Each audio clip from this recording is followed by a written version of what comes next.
نحمده ونصلي على رسوله الكريم اما بعد اعوذ بالله من الشيطان الرجيم بسم الله الرحمن الرحيم فكلوا مما ذكر اسم الله عليه ان كنتم بآياته مؤمنين وما لكم الا تأكلوا مما ذكر اسم الله عليه وقد فسر لكم ما حرم عليكم الا ما اضطررتم اليه وان كثيرا ليضلون بأهوائهم بغير علم ان ربک هو اعلم بالمعتدین وذروا ظاہر الاسم وباطنہ ان الذین یکسبون الاسم سیجزون بما كانوا یقترفون ولا تأکلوا مما لم یذکر اسم اللہ علیہ وانہ لفسق وان الشیاطین لیوحون الی اولیائهم لیجادلوکم وان اطعتموہم انکم لمشرکون أَوَمَنْ كَانَ مَيْتًا فَأَحْيَيْنَاهُ وَجَعَلْنَا لَهُ نُورًا يَمْشِي بِهِ فِي النَّاسِ كَمَنْ مَثَلُهُ فِي الظُّلُمَاتِ لَيْسَ بِخَارِجٍ مِنْهَا كَذَلِكَ زُيِّنَ لِلْكَافِرِينَ مَا كَانُوا يَعْمَلُونَ صدق اللہ العظیم۔ آپ کو یاد ہے کہ پیچھے مشرکین کے مختلف حیلوں بہانوں کی بحث چل رہی تھی اور وہ نبی صلی اللہ علیہ وسلم سے بے جا قسم کے مطالبات کر رہے تھے، معجزات طلب کر رہے تھے، اور یہ صرف ان کی جھٹائی تھی، نہ قبول کرنے کا بہانہ تھا۔ اصل میں انہوں نے تہیہ کر رکھا تھا کہ وہ کچھ بھی نہیں مانیں گے۔ تو اللہ رب العزت نے فرمایا کہ اسی طرح اسی ضمن میں انہی اعتراضات کے ضمن میں وہ مسلمانوں پر یہ اعتراض بھی کرتے تھے کہ انہوں نے کچھ ایسی چیزیں حلال کر دی ہیں جو ہمارے آباء و اجداد پر حرام تھیں، اور کچھ ایسی چیزیں حرام کر دی ہیں جو ہمارے آباء و اجداد پر حلال تھیں۔ حالانکہ ایسی بات نہیں تھی۔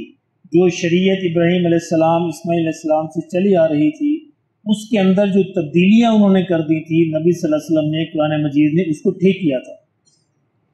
اللہ نے فرمایا کہ فَكُلُوا مِمَّا ذُكِرَ اسْمُ اللَّهِ، آپ ان کی فکر نہ کریں، آپ کھائیں ہر اس چیز پر جس پر اللہ کا نام لیا جائے، یعنی ہر اس جانور کو آپ کھا سکتے ہیں، یعنی جو ذبح کرنا جائز ہے اور جس کو اللہ کا نام لے کر ذبح کیا جائے۔ ان کنتم بآیاتہ مؤمنین، اگر تم اللہ کی آیات پر ایمان رکھنے والے ہو، یعنی اللہ نے جو حکم دیا ہے یہ کوئی نیا حکم نہیں ہے، پچھلی شریعتوں کے اندر بھی یہی حکم تھا۔ یہ جو بہانہ بنا رہے ہیں یہ اصل میں خود تبدیلیاں کی تھی انہوں نے، اللہ نے شریعت کو اپنی اصلی شکل میں بحال کر دیا ہے۔ وما لکم الا تاکلوا مما ذکر اسم اللہ، فرمایا کہ کیا ہو گیا ان کو، کیوں نہیں کھائیں گے یہ اس چیز کو، اس جانور کو جس پر اللہ کا نام لیا گیا ہے۔ وَقَدْ فَصَّلَ لَكُم مَّا حَرَّمَ عَلَيْكُمْ، حالانکہ اللہ نے اپنی کتاب میں پوری تفصیل سے بیان کر دیا ہے جو چیزیں حرام ہیں، حرام کے بارے میں بتا دیا ہے۔ اب جو حرام نہیں ہے اس پر اللہ کا نام لے کر کھایا جا سکتا ہے۔ إِلَّا مَا اضْطُرِرْتُمْ إِلَيْهِ، اور یہ بھی اللہ نے بتا دیا ہے کہ اگر تمہیں ایمرجنسی میں کوئی چیز حرام کھانی پڑے تو وہ تم کھا سکتے ہو، وہ بھی اللہ نے شکل بتا دی ہے، اس شکل میں حرام کھانا جائز ہے۔ وَإِنَّ كَثِيرًا لَيُضِلُّونَ بِأَهْوَائِهِمْ بِغَيْرِ عِلْمٍ، فرمایا کہ ان میں سے اکثر لوگ جو ہیں، یعنی یہود و نصارہ میں سے بھی اور مشرکین میں سے بھی اکثر لوگ جو ہیں یہ بہکے ہوئے ہیں اور یہ اپنی ہوائے نفس کے پیچھے لگے ہوئے ہیں، اپنی خواہشات کے پیچھے لگے ہوئے ہیں، بغیر کسی علم کے، بغیر کسی دلیل کے یہ اس طرح کی باتیں کر رہے ہیں۔ ان ربک هو اعلم بالمعتدین، اور فرمایا تیرا رب یہ جانتا ہے کہ یہ حد سے بڑھنے والے ہیں، زیادتی کرنے والے ہیں۔ اب دیکھیں نبی صلی اللہ علیہ وسلم سے پیار کا انداز جو ہے، اللہ اکثر جگہ کہتا تیرا رب، اس کا اندازہ فرمائیں قرآن مجید کا ویسے بھی کہا جا سکتا تھا رب، اس کا رب، مسلمانوں کا رب، لیکن جہاں بھی ضرورت پڑتی اللہ حضور کو فرماتے ہیں تیرا رب۔ یہ حضور صلی اللہ علیہ وسلم سے پیار کا، محبت کا ایک انداز ہے۔ اور ایک جگہ تو اللہ حضور نبی صلی اللہ علیہ وسلم کی قسم کھائی گئی، فلا وربک، تیرے اور تیرے رب کی قسم۔ یہ اس وقت تک مومن نہیں ہوں گے جب تک کہ آپ کی بات کو اپنا دل کے اندر بھی راضی نہ ہو جائے۔ تو قرآن مجید میں کبھی موقع ملا تو انشاءاللہ اس پہ بات کریں گے، قرآن مجید کس کس انداز سے نبی صلی اللہ علیہ وسلم سے پیار اور محبت کو بیان کرتا ہے۔ فرمایا کہ وَذَرُوا ظَاهِرَ الْإِثْمِ وَالْبَاطِنَهُ، آپ چھوڑ دیں ظاہر الاسم، اس گناہ کا ظاہر بھی، و باطنہ، باطن بھی۔ یہاں مفسرین نے لکھا کہ اس گناہ سے مراد یہاں پہ شرک ہے، تو اللہ نے فرمایا کہ شرک کی دو پرتیں ہیں، دو سائڈیں آپ دیکھ لیں، ایک اس کا ظاہر ہے اور ایک اس کا باطن ہے۔ ظاہر تو یہی ہے کہ بتوں کی پوجا ہوتی تھی، یہی ظاہر ہے، تو یہ سب کو سمجھ آتی ہے کہ بتوں کو نہیں پوجنا، کسی درخت کو، کسی پتھر کو، کسی لکڑی کو، کسی کو نہیں پوجنا۔ ایک اس کا باطن ہے جس کا سمجھنا مشکل ہے۔ نہیں، باطن وہ شرک ہے جو غیر مرئی ہوتا ہے، انویزیبل ہوتا ہے، دیکھنے میں بت نہیں ہوتے، انسانوں نے اپنے دلوں کے اندر بنائے ہوتے ہیں۔ تو مسلمان بھی اس کا شکار ہو جاتے ہیں۔ اس لیے اللہ نے فرمایا کہ اس کا ظاہر بھی چھوڑنا ہے اور اس کا باطن بھی چھوڑنا ہے، وہ شرک بھی چھوڑنا ہے جو نظر آ رہا ہے، اور وہ شرک بھی چھوڑنا ہے جو بظاہر نظر نہیں آتا لیکن انسانوں کے سینوں میں اور دلوں کے اندر موجود ہوتا ہے۔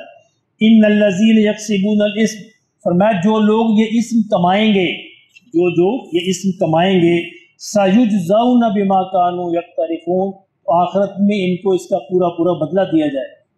یعنی اللہ کے ہاں ایک ذرہ بھی ہے وہ ادھر ادھر نہیں ہوتا۔ اگر دلوں کے اندر بھی یہ شرک ہوا یا ظاہر کے اندر بھی ہوا، فرمایا اللہ کی ذات سے کوئی چیز چھپی ہوئی نہیں۔ ولا تاکلوا مما لم یذکر اسم اللہ علیہ وانہ لفسق، فرمایا کہ تم اس چیز کو نہ کھاؤ، ولا تاکلوا، تم نہ کھاؤ اس کو، مما لم یذکر اسم اللہ علیہ، جس پر اللہ کا نام نہ لیا جائے۔ یعنی اگرچہ جانور حلال ہو لیکن اگر اس کو اللہ کا نام لے کر ذبح نہ کیا جائے تو وہ حرام ہو گیا۔ یہ بڑی واضح بات ہے، کیونکہ حلال اور حرام قرار دینے کا اختیار صرف اللہ کے پاس ہے، اور اللہ کی مخلوق کی جان لینے کا اختیار بھی اللہ کے حکم سے ہے۔ جانور بھی اللہ کی مخلوق ہیں، ہم ان کی جان نہیں لے سکتے جب تک کہ اللہ کا حکم نہ ہو۔ جو اس کا مالک ہے وہی اجازت دے سکتا ہے، اس کی اجازت سے ہی ہم اس کو اپنے لیے جائز قرار دیتے ہیں۔ میں اگر اس پر اللہ کا نام نہ لیا جائے تو وہ اس کو مت کھاؤ۔ وَإِنَّهُ لَفِسْقٌ، میں یہ نافرمانی ہے، یہ گناہ ہے۔ وَإِنَّ الشَّيَاطِينَ لَيُوحُونَ إِلَىٰ أَوْلِيَائِهِمْ، اور فرمایا یہ جو شیطان ہے، یہودیوں میں سے شیطان، مشرکین میں سے شیطان، یہ جو شیطان ہے، لَيُوحُونَ إِلَىٰ أَوْلِيَائِهِمْ، یہ اپنے دوستوں کی طرف وسوسے ڈالتے ہیں، لِيُجَادِلُوكُمْ، تاکہ تم سے جھگڑا کریں۔ اچھا، یہ وسوسہ کیا ڈالتے تھے؟ آ کے جو کمزور مسلمان تھے ان کو سکھاتے تھے کہ یار دیکھو عجیب بات ہے، تم لوگ جو خود مار کے کھاتے ہو اللہ کا مارا ہوا نہیں کھاتے۔ یعنی جانور اگر مر جائے اپنی طبی موت مر جائے، اللہ کا مارا ہوا نا، کہ تم اللہ کا مارا ہوا نہیں کھاتے، خود قتل کر کے خود ذبح کر کے کھا لیتے۔ اب یہ وسوسہ ان کے دلوں میں ڈالتے تھے، تو اللہ نے کہا کہ یہ وسوسہ ہے، یہ شیطانی خیال ہے، اور ان کے جو شیطان ہیں یہودیوں کے، عیسائیوں کے، مشرکین کے، یہ تمہارے دلوں میں ڈالتے ہیں، تو ان کی بات میں نہ آنا۔ وَإِنْ أَطَعْتُمُوهُمْ، اگر تم نے ان کی بات کو مان لیا، انکم لمشرکون، تو تم بھی انہی میں سے ہو جاؤ۔ تمہیں صرف اللہ کے حکموں پر چلنا ہے، جو اللہ نے حکم دیا، جیسا دیا، جہاں دیا، جتنا دیا، اس کو ماننا ہے، اس کو مان کر چلنا ہے۔ أَوَمَنْ كَانَ مَيْتًا فَأَحْيَيْنَاهُ، اللہ فرمایا کہ جو ایک مردہ ہو، ذرا غور کرو، ایک مردہ ہو، فَأَحْيَيْنَاهُ، پھر اللہ اس کو زندگی دے دے، وَجَعَلْنَا لَهُ نُورًا يَمْشِي بِهِ فِي النَّاسِ، اور پھر اللہ اس کے ساتھ ایک روشنی بھی کر دے جس روشنی کے اندر وہ چلیں اور لوگ بھی دیکھیں۔ کَمَن مَثْلُهُ فِي الظُّلُمَاتِ، کیا یہ اس کی مانند ہو سکتا ہے جو اندھیروں میں بھٹک رہا ہو، لَيْسَ بِخَارِجٍ مِنْهَا، اور اس سے کبھی نکلنے والا نہ ہو۔ یہاں زندہ اور مردہ سے مراد کافر اور مومن ہے۔